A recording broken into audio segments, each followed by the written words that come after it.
Hi everyone, welcome to బొమ్మ Hariprasad legal channel. ఈరోజు topic ఏంటంటే భార్యాభర్తలు ఇద్దరు డైవర్స్ తీసుకునే సమయంలో పిల్లలు ఎవరి దగ్గర ఉండాలనే అంశం గురించి అండి.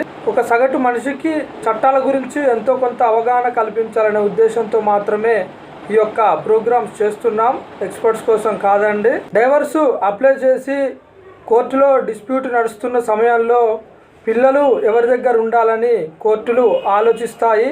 మైనర్ పిల్లలు 5 years బిలో వాళ్ళు, 10 years బిలో వాళ్ళు, వీళ్ళైతే తల్లి సంరక్షణలో ఉంటే మైనర్ పిల్లలు బాగుంటుందని చెప్పేసి కోర్టులు ఆలోచన చేస్తాయి. ఈ రోజుల్లో డైవర్స్ తీసుకునే వారి సంఖ్య పెరుగుతూ ఉంది.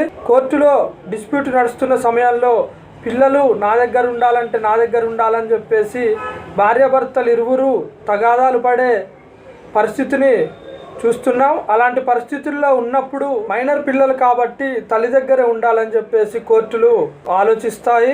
పిల్లల్ని చూడటానికి కోర్టులు అనుమతినిస్తాయి. ఒకవేళ తల్లి దగ్గర ఉంటున్న సమయంలో తండ్రి పిల్లల్ని చూడాలనుకుంటే కోర్టులు చూసే అవకాశాన్ని కల్పిస్తాయి.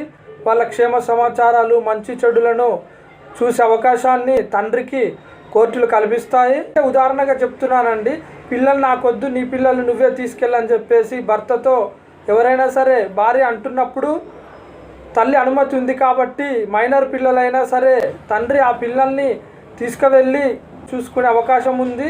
ఎందుకంటే మైనర్ పిల్లలు అయినప్పటికీ తల్లి తెలియజేస్తుంది కాబట్టి నా దగ్గర వద్దు, పిల్లలు నువ్వే తీసుకెళ్ళని చెప్పేసి చెప్పిన అలాంటి సందర్భాల్లో మైనర్ పిల్లలైనా సరే తండ్రి ఆ పిల్లల్ని సంరక్షించుకోవచ్చు, చూసుకునే అవకాశాన్ని కోర్టులు కల్పిస్తాయి.